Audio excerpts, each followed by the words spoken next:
Hello everyone, मैं अनामिका एक बार फिर से आपका अपने चैनल पर स्वागत करती हूँ।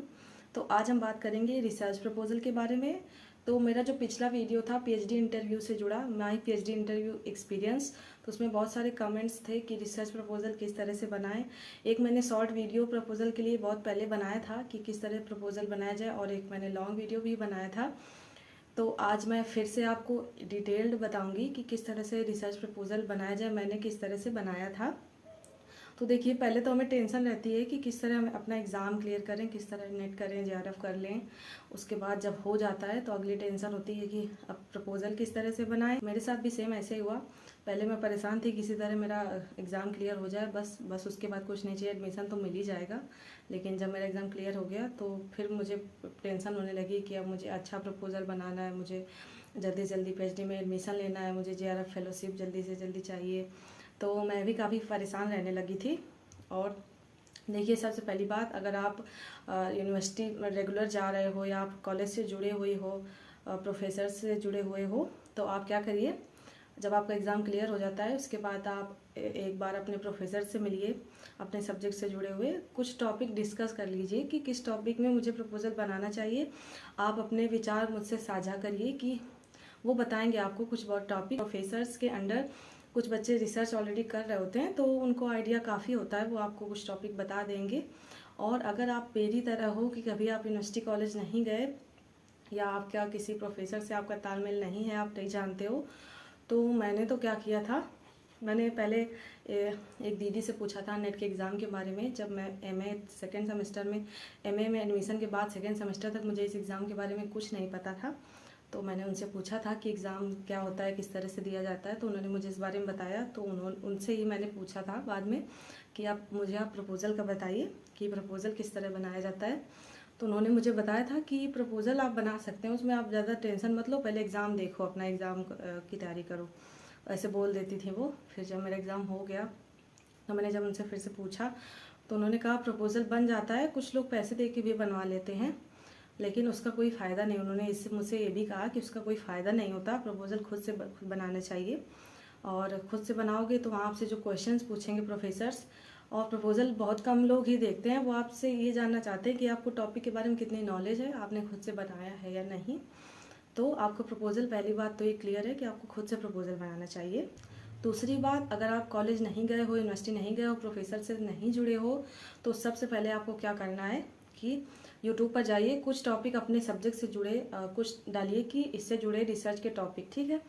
तो आप डालोगे, अब आप सोचोगे, अब आप पूछोगे कि जो टॉपिक डाले हैं यूट्यूब में, किसी डाल दिया है किसी भी टीचर ने या किसी ने भी, तो ऑलरेडी उन पर रिसर्च हो गई होगी या उन पर सिनॉप्सिस वगैरह बन चुके होंगे। लेकिन आप आइडिया लेने जाओ कि किस तरह टॉपिक सिलेक्ट किए जा सकते हैं, किन किन क्षेत्र में रिसर्च हो सकती है, तो इससे आपको काफ़ी आइडिया हो जाएगा। और वैसे भी अगर आपने पेपर 2 अपना पढ़ा होगा तो आपको कोई तो टॉपिक पसंद होगा, कुछ तो आपको पसंद होगा। तो आप सबसे पहले जाओगे शोध गंगोत्री पर, ठीक है। आप शोध गंगोत्री पर कीवर्ड्स का ऑप्शन होता है, सर्च का ऑप्शन होता है, उस पर आप अपना टॉपिक लिखोगे और आप उसको सर्च करोगे, ठीक है। तो उसमें क्या होगा, फिर आपको उससे जुड़े टॉपिक्स आ जाएंगे।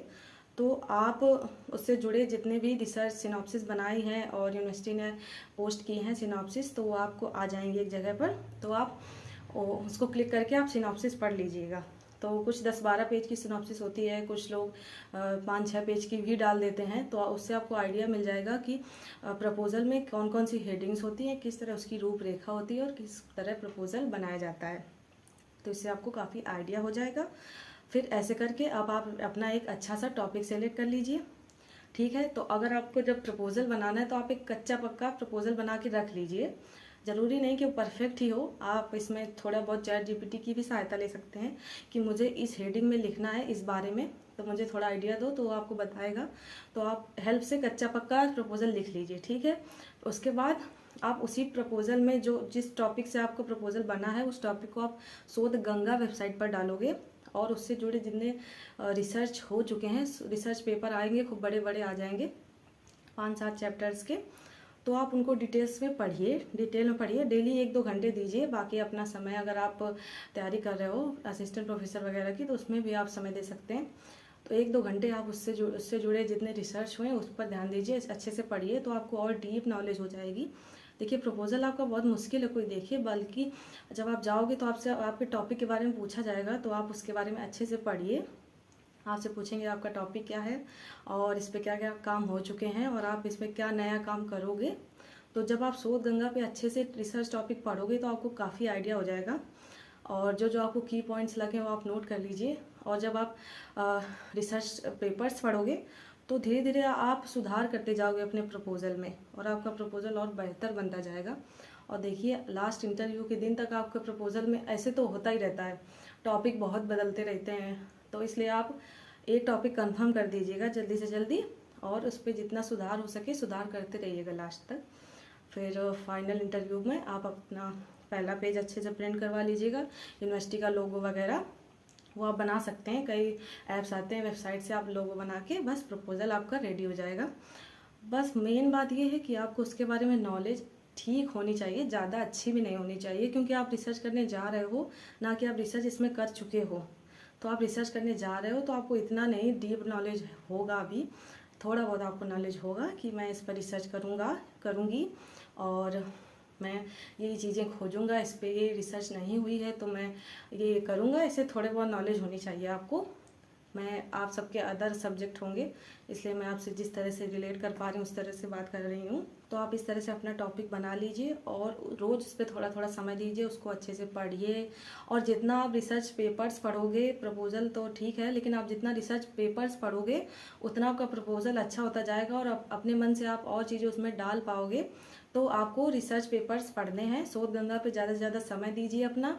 और आप कुछ स्कॉलर्स, आपके कुछ भैया कुछ जुड़े हुए कुछ लोग हों तो उनसे भी सलाह लेते रहिए। एक बार अपना प्रपोज़ल जब बना लें तो उनको कुछ लोगों को दिखा के पूछ लीजिए कि मेरा सही बना है कि नहीं, इसमें क्या क्या करेक्शंस हो सकते हैं। अपने प्रोफेसर से जुड़े रहिए, और अगर आप यूनिवर्सिटी या कॉलेज से जुड़े हुए हैं तो आपको इतनी प्रॉब्लम नहीं होगी, आप आराम से बना सकते हैं, आपको गाइडेंस मिलती रहेगी तो कोई प्रॉब्लम नहीं होगी। आप इतना टेंशन मत लीजिए प्रपोज़ल के बारे में, आराम से आप प्रपोज़ल बना लीजिए नॉर्मल सा।